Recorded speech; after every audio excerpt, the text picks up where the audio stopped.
Goodly की कहानी में आप सभी को स्वागत करता हूँ। दोस्तों, हमारी लाइफ में कुछ लोग हमारे लिए बहुत सारी काम करते हैं। हमारी जिम्मेदारी होती है कि हम उनका साथ दें, उनका फैमिली की जिम्मेदारी ले। ये होता एक अच्छी लीडर और अच्छी मालिक का निशानी। आज की कहानी में जानते हैं कि कैसे एक अच्छी मालिक बन सकते हैं। एक अच्छी लीडर की क्या क्या गुण होना चाहिए। बहुत समय पहले की बात है। चाइना के एक राजा ने अपने बेटे को अच्छा शासक बनाने के मकसद से एक ज़ेन मास्टर के पास भेजा। ज़ेन मास्टर ने कुछ दिन अपने साथ रखने के बाद युवराज को 1 साल के लिए जंगल में अकेले रहने के लिए भेज दिया। जब युवराज लौटे तो मास्टर ने पूछा, बताओ तुमने जंगल में क्या सुना। मैंने कोयल की कूक सुनी, नदियों की कलकल सुनी, पत्तियों की सरसराहट सुनी, मधुमक्खियों की गुंजन सुनी, मैंने झींगुरों का शोर सुना, हवा की धुन सुनी। युवराज अपना अनुभव सुनाता चला गया। जब युवराज ने अपनी बात पूरी कर ली तब मास्टर बोले, अच्छा है, अब तुम एक बार फिर जंगल जाओ और जब तक तुम्हें कुछ नई आवाजें ना सुनाई दे तब तक मत लौटना। 1 साल जंगल में बिताने के बाद युवराज अपने राज्य को लौटना चाहता था, पर मास्टर की बात को टाल भी नहीं सकता था, इसलिए वह बेमन ही जंगल की ओर बढ़ चला। कई दिन गुजर गए पर युवराज को कोई नई आवाज नहीं सुनाई दी। वह परेशान हो उठा।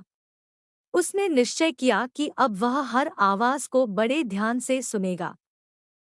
फिर एक सुबह उसे कुछ अनजानी सी आवाजें हल्की हल्की सुनाई देने लगी।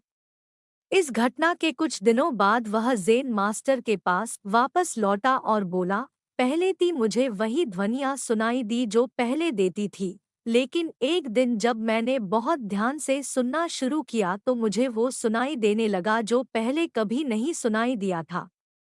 मुझे कलियों के खिलने की आवाज़ सुनाई देने लगी, मुझे धरती पर पड़ती सूर्य की किरणों, तितलियों के गीत और घास द्वारा सुबह की ओस पीने की ध्वनियाँ सुनाई देने लगी।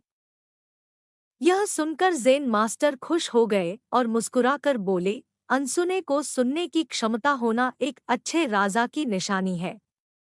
क्योंकि जब कोई शासक अपने लोगों के दिल की बात सुनना सीख लेता है, बिना उनके बोले, उनकी भावनाओं को समझ लेता है, जो दर्द बयां न किया गया हो उसे समझ लेता है, अपने लोगों की अनकही शिकायतों को सुन लेता है, केवल वही अपनी प्रजा का विश्वास जीत सकता है, कुछ गलत होने पर उसे समझ सकता है और अपने नागरिकों की वास्तविक आवश्यकताओं को पूरी कर सकता है। दोस्तों, अगर हमें अपनी फील्ड का लीडर बनना है, तो हमें भी वो सुनना सीखना चाहिए जो नहीं कहा गया है।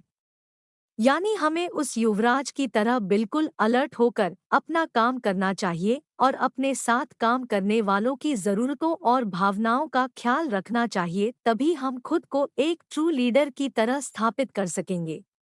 दोस्तों, अगर आपको मेरी कहानी अच्छे लगा हो तो मेरे चैनल को शेयर करें और सब्सक्राइब करना मत भूलिए। धन्यवाद।